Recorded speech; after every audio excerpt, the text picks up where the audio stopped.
Good afternoon students. मैं निधि शर्मा, सहायक आचार्य दर्शन शास्त्र विभाग, राजकीय डूंगर महाविद्यालय बीकानेर। अपने पूर्व वीडियो में मैंने आप लोगों को लॉग की ज्ञान मीमांसा, उनकी ज्ञान की उत्पत्ति, ज्ञान की सीमा, ज्ञान की प्रामाणिकता आदि के बारे में चर्चा की थी अपने इस वीडियो में, और उन ज्ञान लॉग की जो तत्व मीमांसा उसके बारे में बतलाया था। आज हम चर्चा करेंगे लॉग ने जो प्राथमिक और गौण गुणों का जो भेद स्थापित किया उसके बारे में। लॉग के अनुसार गुण है वो 3 प्रकार के होते हैं: प्राथमिक या मूल गुण, सेकेंडरी गौण या उपगुण, तीसरा तृतीय गुण। पहले बात करेंगे हम प्राथमिक गुण के बारे में।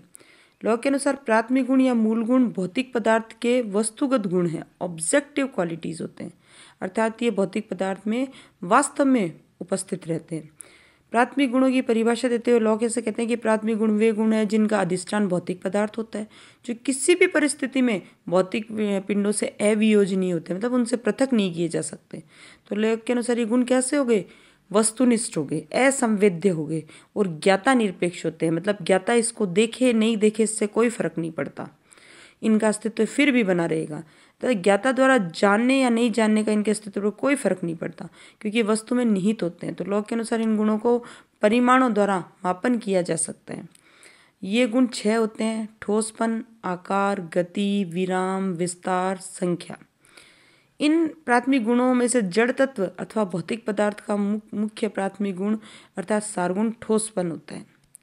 जो भौतिक पदार्थ है उनका सारगुण क्या होता है? ठोसपन होता है। अब बात करते हैं हम गौण गुण की। लॉग के अनुसार गौण गुण है वो आत्मनिष्ठ होते हैं, सब्जेक्टिव होते हैं, मतलब मन पर आधारित होते हैं। गौण गुणों की परिभाषा देते हुए लॉग कहते हैं गौण गुण वे हैं जिनका ज्ञान या बोध वस्तुओं में इंद्रियों के संपर्क से होता है। जब हम संपर्क में आते हैं तभी होता है। उनके अनुसार गौण गुणों का भौतिक पदार्थ से वस्तुतः स्वतंत्र अस्तित्व नहीं होता है। ये अपने अस्तित्व के लिए प्राथमिक गुणों पर निर्भर रहते हैं।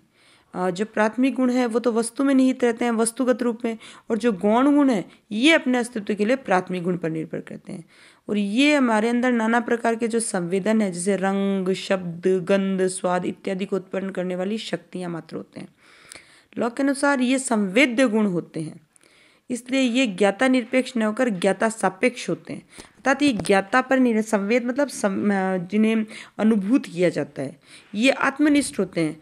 परंतु आत्मनिष्ठ होने का तात्पर्य ये नहीं है कि आत्मा द्वारा उत्पन्न किए जाते हैं। आत्मनिष्ठ कहने का तात्पर्य ये है कि इनका ज्ञान ज्ञाता पर निर्भर करता है। जैसे कि वो जो प्राथमिक गुण है वो वस्तुनिष्ठ होते हैं, ज्ञाता उससे देखे ना देखे कोई फर्क नहीं पड़ता। लेकिन जो गौण गुण है पूर्णतः आत्मनिष्ठ होते हैं, मतलब इनका ज्ञान ज्ञाता पर निर्भर करता है, ये आत्मा द्वारा उत्पन्न नहीं होते। तो लॉग के अनुसार ये गुण निष्कर्षित गुण होते हैं। इनको लाक्षणिक गुण भी कहा जाता है, क्योंकि ये केवल वस्तुओं की शक्ति के वाचक होते हैं। प्राथमिक और गौण गुणों के स्वरूप को जानने के लिए हम कहीं इनको डिफरेंस के साथ अगर इनकी स्टडी करें तब इन्हें अच्छे से पहचान पाएंगे।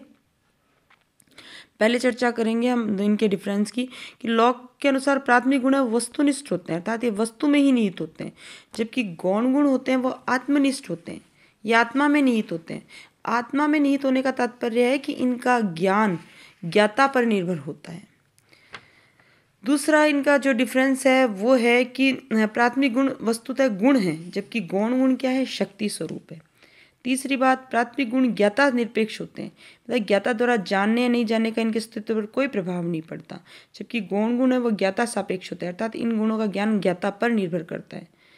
चौथा, प्राथमिक गुण मौलिक होते हैं, जबकि गौण गुण निष्कर्षित होते हैं। पांचवा, प्राथमिक गुण निरपेक्ष होते हैं, जबकि गौण गुण अपने अस्तित्व के लिए मूल गुणों पर आश्रित होने के कारण सापेक्ष होते हैं। छठा, प्राथमिक गुण असंवेद्य गुण होते हैं, जबकि गौण गुण संवेद्य गुण होते हैं। सातवां, प्राथमिक गुण परिमाणात्मक क्वांटिटिव होते हैं, जबकि गौण गुण गुणात्मक अर्थात क्वालिटेटिव होते हैं। तो इस प्रकार लॉग प्राथमिक गौण गुणों में भेद करते हैं और उनको वस्तुनिष्ठ और आत्मनिष्ठ अलग अलग मानते हैं। और बर्कले क्या करते हैं, आगे जाके इन गुणों में कोई भेद नहीं करते, दोनों को ही आत्मनिष्ठ मान लेते हैं। अब तीसरा है तृतीय गुण। तृतीय गुण वस्तु और पदार्थ की वो शक्ति है जो अन्य वस्तुओं की रचना में कुछ ऐसा परिवर्तन करती है कि जो दृष्टा की आत्मा है उसमें किसी नवीन उपगुण के विज्ञान को उत्पन्न कर देती है, जैसे अग्नि में शीशे को सरल बनाने की शक्ति होती है। तो इस प्रकार ये है वो तृतीय गुण है।